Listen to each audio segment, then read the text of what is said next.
முறைப்படுத்தக்கூடியவர்கள் சரியாக இருக்க வேண்டும். நபிகள் நாயகம் ஸல்லல்லாஹு அலைஹி வஸல்லம் அப்படித்தான் இருந்தார்கள். அவங்களுடைய நீதி எப்படி இருந்துச்சு பாருங்க. சட்டத்தை மட்டும் கடுமையாக வைக்கவில்லை, அந்த சட்டத்தை நடைமுறைப்படுத்தும் போது எப்படி நீதியை நிலைநாட்டினார்கள். இன்றைய ஆட்சியாளர்களிடத்திலே நீதியை நாம் பார்க்க முடிகிறதா? நபிகள் நாயகத்துடைய வாழ்க்கையை எடுத்து பாருங்கள். அவர் எப்படி நீதியை நிலைநாட்டி காட்டினார்கள். நீதியை பற்றி திருமறை குர்ஆன் எப்படி சொன்னது?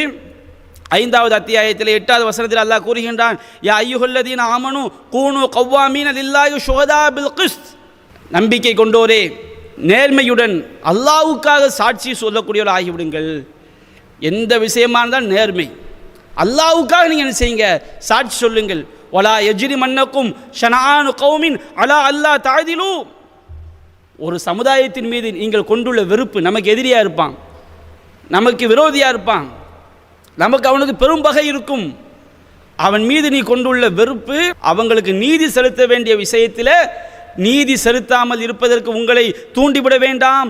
இறையிலு, நீங்கள் நீதியை நிலைநாட்டுங்கள். ஹுவ அக்ரபுல் தக்வா, அதுதான் இறையச்சத்திற்கு நெருக்கமானது. நபிகள் நாயகம் இப்படி தான் ஆட்சியாளராக இருந்தாங்க. தனக்கு பிடிக்காதவனாக இருந்தால் கூட அந்த குற்றம் செய்திருந்த நிரூபிக்கப்பட்டால்தான் தண்டனை. எனக்கு பிடிக்கலை, அவன் மீது எல்லா வழக்குகளையும் சுமத்தி அவன் மீது பல செக்ஷனில் வழக்கு பதிவு செய்து அவனை ஜெயிலில் அடைப்படை செய்கிறாங்க பாருங்க. இந்த மாதிரி